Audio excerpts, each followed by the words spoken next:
Jesus entrou em agonia no Getsêmani e seu suor tornou-se como gotas de sangue a escorrer pela terra.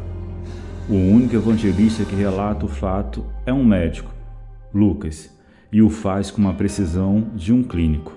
O suar de sangue, ou hematidrose, é um fenômeno raríssimo. É produzido em condições excepcionais. Para provocá-lo, é necessária uma fraqueza física, acompanhada de um abatimento moral violento causado por uma profunda emoção ou um grande medo.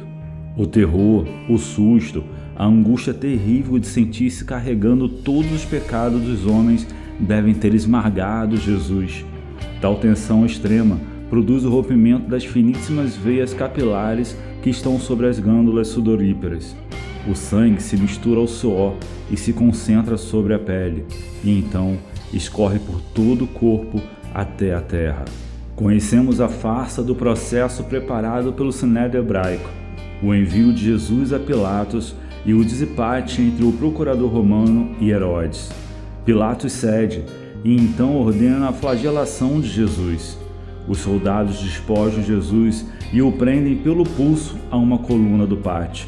A flagelação se efetua em tiras de couro múltiplas, sobre as quais são fixadas bolinhas de chumbo de pequenos ossos. Os carrascos devem ter sido 2, um de cada lado, de diferentes estaturas. Golpeiam com chibatadas a pele, já alterada por milhões de microscópicas hemorragias de suor e de sangue. A pele se dilacera e se rompe, o sangue espirra. A cada golpe, Jesus reage com um sobressalto de dor. As forças se esvaem, um suor frio lhe impregna na fronte. A cabeça gira em uma vertigem de náusea. Calafrios lhe correm ao longo das costas. Se não tivesse preso no alto pelos pulsos, cairia em uma poça de sangue. Depois vem o escárnio da coroação. Com longos espinhos, mais duros do que os da acácia, os algozes entrelaçam uma espécie de capacete e os aplicam sobre a cabeça. Os espinhos penetram o couro cabeludo, fazendo-o sangrar. Os cirurgiões sabem o quanto sangra o couro cabeludo. Pilatos, depois de ter mostrado aquele homem dilacerado à multidão feroz, o entrega para ser crucificado.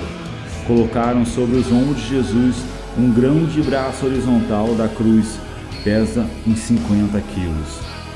A estaca vertical já está plantada sobre o Calvário.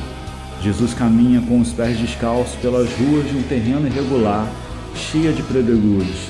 Os soldados o puxam com cordas. O percurso é cerca de 600 metros.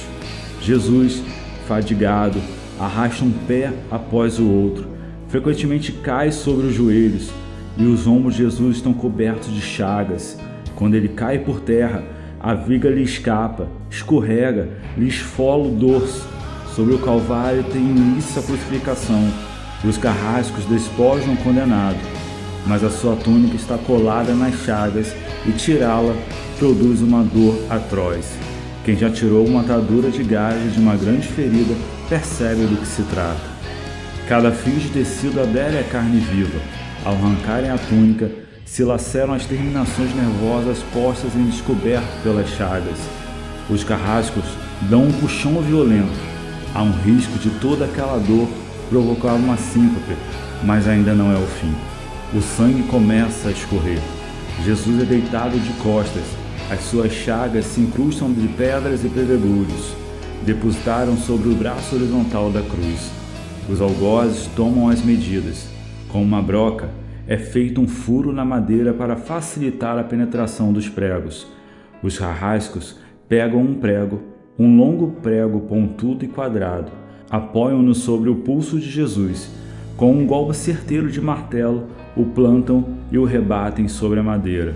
Jesus deve ter contraído o rosto assustadoramente. O nervo mediano foi lesado. Pode-se imaginar aquilo que Jesus deve ter provado. Uma dor lancinante, agudíssima, que se difundiu pelos dedos e espalhou-se pelos ombros, atingindo o cérebro.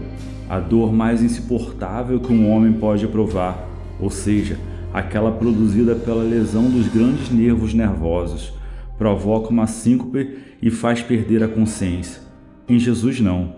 O nervo é destruído em uma só parte. A lesão do tronco nervoso permanece em contato com o prego. Quando o corpo for suspenso na cruz, o nervo se esticará fortemente como uma corda esticada sobre a cravelha. A cada solavanco, a cada movimento, vibrará despertando dores dilacerantes, um suplício que durará 3 horas. O carrasco e seu ajudante empunham a extremidade da trava, elevam Jesus, colocando-o primeiro sentado e depois em pé, consequentemente fazendo-o tombar para trás, e o encostam na estaca vertical. Depois, rapidamente encaixam o braço horizontal da cruz sobre a estaca vertical. Os ombros da vítima esfregam dolorosamente sobre a madeira áspera. As pontas cortantes da grande coroa de espinho penetram o crânio. A cabeça de Jesus inclina-se para a frente, uma vez que o diâmetro da coroa o impede de apoiar-se na madeira. Cada vez que o mártir levanta a cabeça, recomeçam as pontadas agudas de dor. Pregam-lhes os pés. Ao meio-dia, Jesus tem sede. Não bebe desde a tarde anterior. Seu corpo é uma máscara de sangue. A boca está semi-aberta e o lábio inferior começa a pender. A garganta, seca, lhe queima, mas ele não pode engolir. Tem sede. Um soldado lhe estende sobre a ponta de uma vara uma esponja embebida em bebida ácida, em uso entre os militares. Ele não bebe. Tudo aquilo é uma tortura atroz. Um estranho fenômeno se produz no corpo de Jesus. Os músculos dos braços se enrijecem em uma contração que vai se acentuando. Os delatoides e os bíceps esticados e levantados. Os dedos se curvam. É como acontece com alguém ferido de tétano. Há isto que os médicos chamam de tetania. Quando os sintomas se generalizam, os músculos do abdômen se enrijecem em ondas imóveis. Em seguida, aquele entre as costelas e os do pescoço e os respiratórios. A respiração se faz, pouco a pouco, mais curta. O ar entra em um sibilo, não consegue mais sair. Jesus respira no ápice dos pulmões. Tem sede de ar. Como um asmático em plena crise, seu rosto pálido pouco a pouco se torna vermelho, depois se transforma no violeta purpúreo e, enfim, cianítico. Jesus é envolvido pela asfixia. Os pulmões, cheios de ar, não podem mais esvaziar-se. A fronte está impregnada de suor. Os olhos saem para fora da órbita. Mas o que acontece? Lentamente, com um esforço sobre-humano, Jesus toma um ponto de apoio sobre o prego dos pés.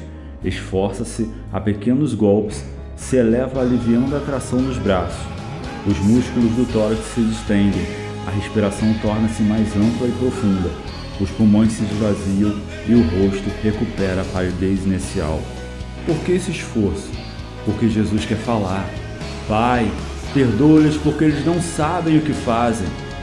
Logo em seguida, o corpo começa a afrouxar-se de novo e a asfixia recomeça. Foram transmitidas 7 frases pronunciadas por ele na cruz.